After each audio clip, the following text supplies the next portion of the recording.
Hello and welcome to a new playthrough of mine. This time on a new game called This War of Mine. Now, this game is very new and unique in the gameplay and the way the game works. But I'm gonna explain more of that once we get into a game. So let's make a new save file and let's get going. Whew, okay, so it's a survival game basically, and we get random characters. So let's see how many and who we actually get. So we have 4 this time. Okay. She seems sick. She was coughing. Okay, so we should get a bio up, or like a description thing. Okay. War has been raging for countless months, and the besieged city has been reduced to a sea of ruins by constant shelling. Going outside during daylight is like inviting snipers to target practice. Everything is in short supply, and what little aid reaches the city is seized by the most ruthless and best armed. Few residents were lucky enough to flee. The unlucky ones, like Zlata, Veta, Anton, and Pavle, who missed the last refugee convoy, are left to tend for themselves. Ordinary people with no survival skills, huddling in the ruins, relying on each other to survive. So, okay, before we get things explained, let us have everyone get to work. So, as you can see, this is a survival game, but it's also not a simulator, but you like tell people what to do in a way, you know? So it's very, very cool. Let's get you down here, and you can go here. So yeah, for anyone that's played State of Decay, a zombie survival game, where anyone that's played that will know that in that game the player has this like home base area, like base basically, and by doing missions and blah blah blah, other survivors can come to your place, and you can set up a whole community, and so you can set up a whole community, and you can like get people doing jobs, you can get people to go out and scavenge and a whole bunch of shit, but the only problem is that that means there's more mouths to feed. You need to tend to more people, look after more people, and that's kind of like this, where we start off in our home here. We start off with 4 survivors, and we must survive. But the really interesting and unique thing about this game, like I mentioned before, is that usually these kinds of games, like State of Decay for example, are zombie survival games, aren't they? But this is actually a game based during the war.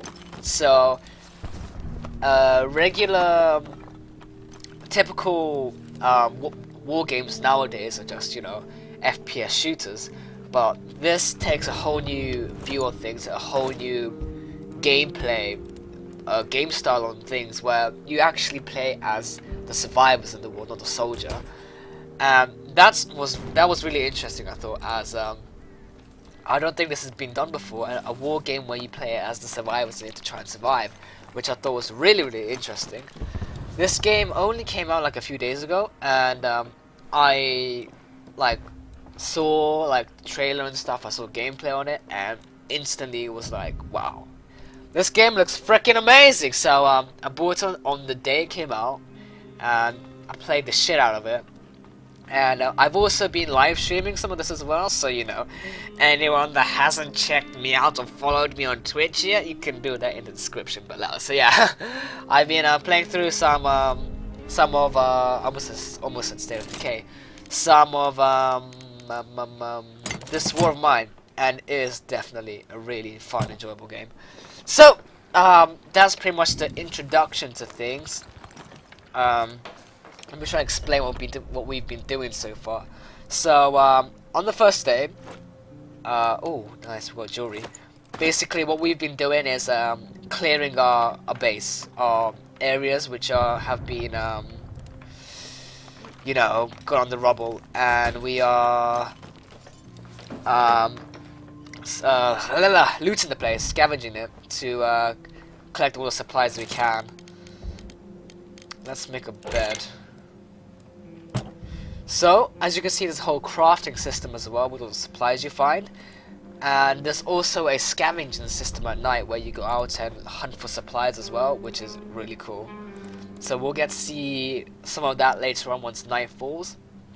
As you can see, we have a temperature meter here, so we can tell how hot or cold it is. There is seasons in this. There's winter, say winter, summer, blah blah, and I'm pretty sure we started in the summer here. That's 22 degrees. Actually, let's should we make another bed? Yeah, we can make another bed with lots of supplies. So yeah, as you saw in the crafting image, I could actually show you. We can actually build a stove, snow stove, a heater, which heats the place up. But oh right, she's sick.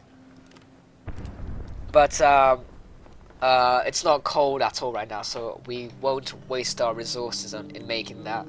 So that's good for now. Lots of stuff in this event is random. So there's a whole bunch of random events, a whole bunch of random loot and areas, and a whole bunch of random scenarios and shit. So it's really, really interesting. So pretty much almost every time you play, you're gonna get a different scenario on things. It's never gonna be exactly the same as what you've played previously, which is really, really cool. So it's like a whole new playthrough when you play every single time. Whole new story, whole new everything. So it's only Veta. I think that's how you say her name, Veta. I think she's the only one that's sick. So as you can see, the time is ticking now. Once it gets to 8 PM is when night falls and we go out and scavenge. So let's just have him sleep. So everyone has their own advantage and disadvantage. So she boasts spirits. Pablo is a fast runner. She loves children. He's a good mathematician. I'm not really sure about what the mathematician would really be useful for, but yeah. So the night has come. So we have 3 places we can go to. A ruined block of flats with stuff. This block of flats has seen some heavy lighting. Most people had fled the area before the Viceni rebels clashed there with the military. The battle is over now, and there should be many things left to scavenge because people were leaving in a rush. Okay. So garage, as you can see, there's possible trade and caution advised. So there's going to be people there, and they could be. I think caution advised means that they will aggro, or they'll like fight you if you fight them or have any weapons on you.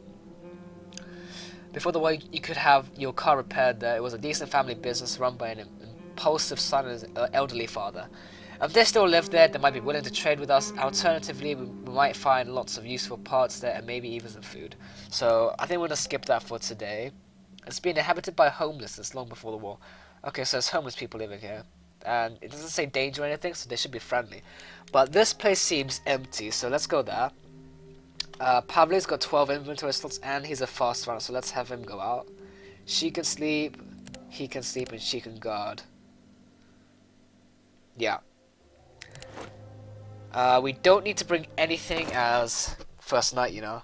So, the good thing about Pablo is that because he can run fast, if he ever gets into any sort of combat or whatever, he can run straight to the exit, which is really, really good to have.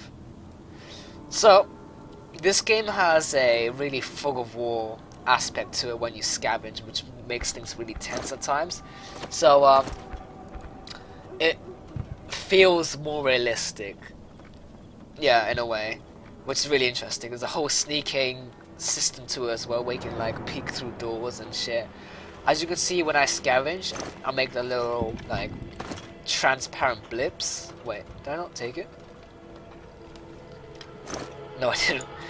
You make these transparent blips, and those indicate how much sound you're making. Okay, there's no one there. The baby carriage is empty.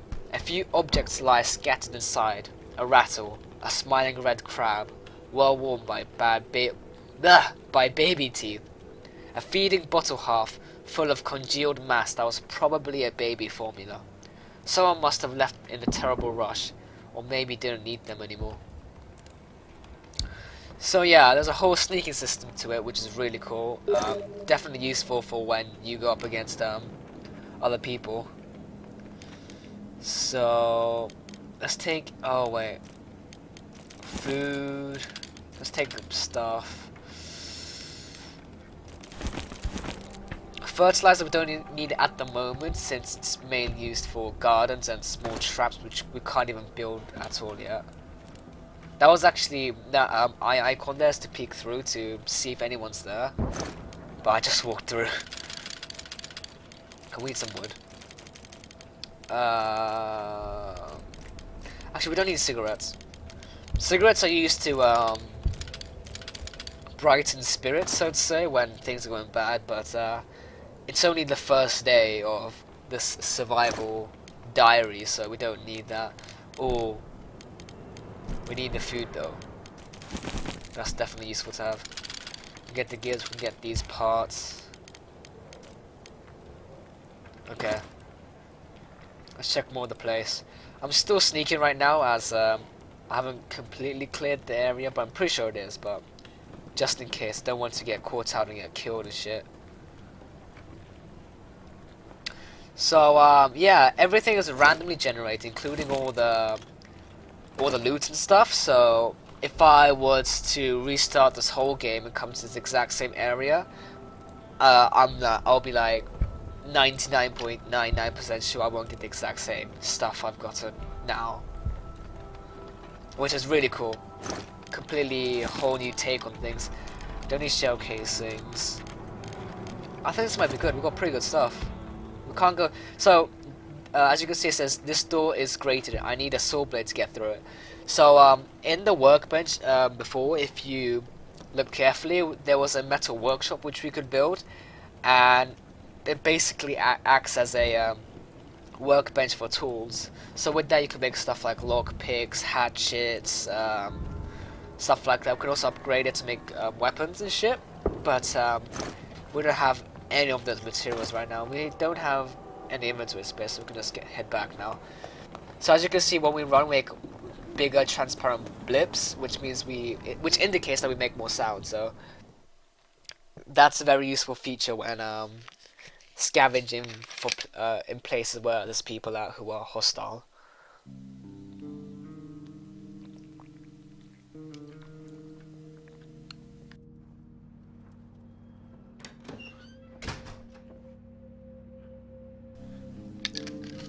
Okay, so Pavle's back. The night was calm, so we got a whole bunch of shit now. We got a cooking stove, so as you can see, everyone's hungry and tired. Oh right, because she was guarding. Let's have her go to bed.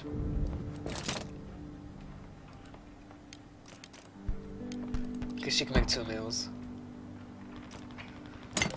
Okay, let's get Pavle to make some filters for the rainwater collector, because we need water to make food, basically. So this is the metal workshop. We don't need that at the moment. I'd say other stuff is more of a priority right now. It's okay, no one else is hungry. It was just her that slept poorly and is sick. Wait, what? No, she was the one sleeping, not guarding. Oh, she still had a bad night though, must mean. So she can add the filters. Zlata can make some more food. We need to make some more fuel first though. Could put that in. Let's have you come up here. What can we craft? 2 meals. So yeah, this game is amazing.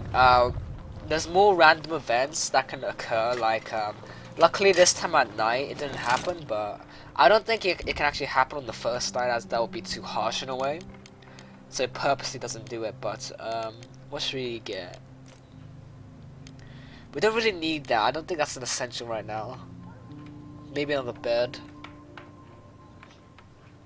And we've got 2 beds though. What will I use immediately? Bed, I think. I think I can make both actually. Let's just make the bed first. So she can eat. Let's have Pavlik up and eat as well. Okay, yeah, she's tired, so she can go to bed. Yeah, we can also double click on areas to make them run around. So yeah, I don't know if that makes the tide status on your characters go quicker or not, but yeah, something you can do. Oh, we have no water. Who's hungry? Veta and Anton. We need to wait for the rainwater to filter first. So yeah, like I was saying, there's lots of random events that can occur. Like at night, there's random events where you can get raided. That's why there's the whole guarding feature as well. So the more you have on guard, the less likely the bandits are to steal supplies from you. But they can also get wounded, which is a big problem. Let's make this. Can I put it here? Yeah. Which is a big problem because you need bandages and medicine to heal them up quicker, and they are very expensive and hard to find around. So you don't want to get your people wounded too much.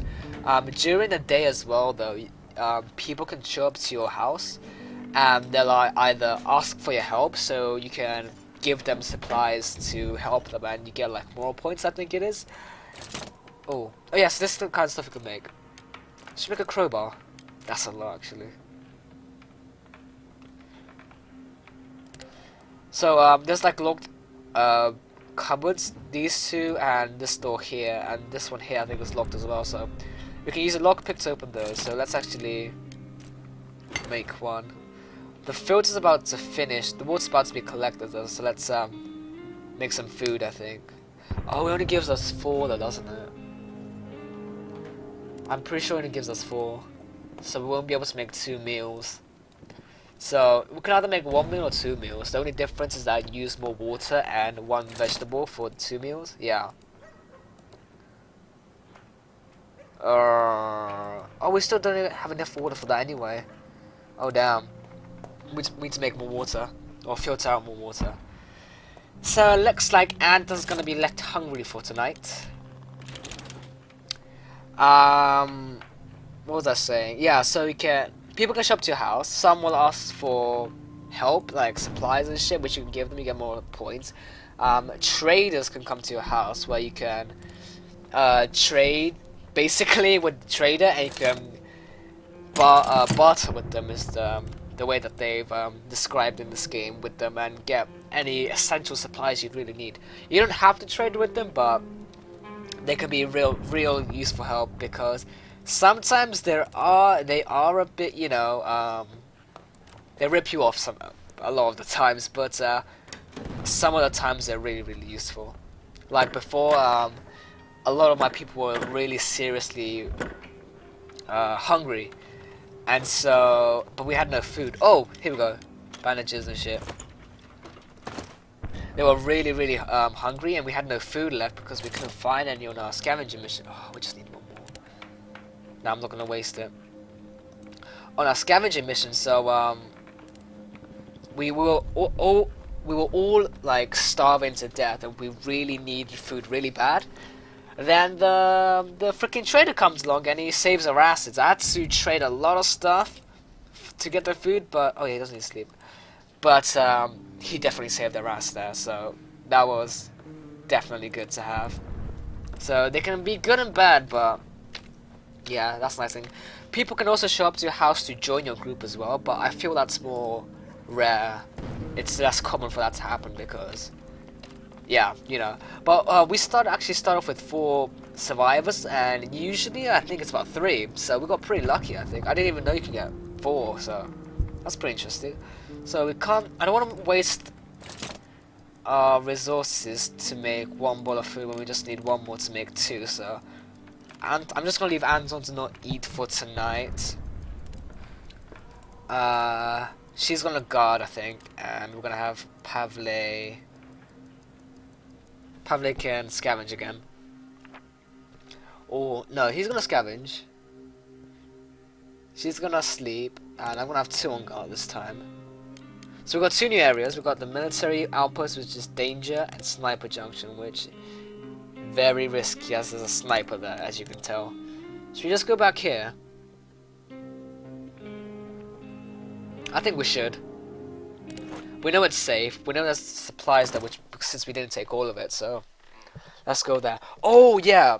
Also, when you revisit places, random events can occur as well, as it's possible that other people can come to these areas, or yeah, like while you've gone, so people can inhabit them, I think it was.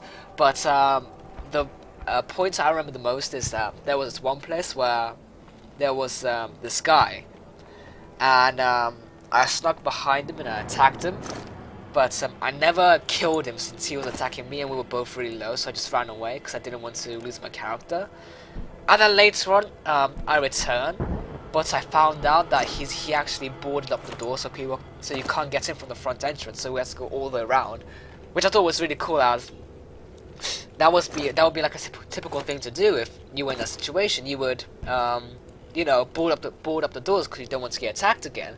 So I thought that was really cool, and they also like move around like the place where they're holding up as well to more safer areas of the house, so to say. So that was really cool and interesting, I thought. So what do we need? We don't need gunpowder. We don't need the fertilizer. We don't need coffee beans. We don't really need the cigarettes as well. We can't go there, so this is the only other place. Can we actually come up here from outside? Haven't checked that. Just more stuff. Books are used to uplift. Wait, a good book is uplifting, right? Yeah. So when things are down, when things are going bad, your characters can randomly read a book on a chair, and it lifts their spirits. Okay, we can't get up to that. Okay. We might not need that now, actually. I might just leave the books behind. I might just take 2.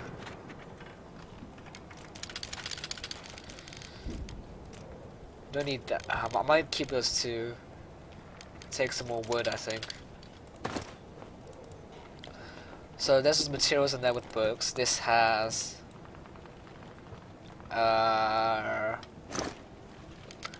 more junk. So we might make a crowbar at our tool workbench and bust these open next time. There's nothing there. Yeah, okay, so we can... Oh wait, is the backpack full? Yeah, let's head back then. So yeah, pretty cool, right? Pretty cool. Now, let's see if we got raided or if there's a random event here.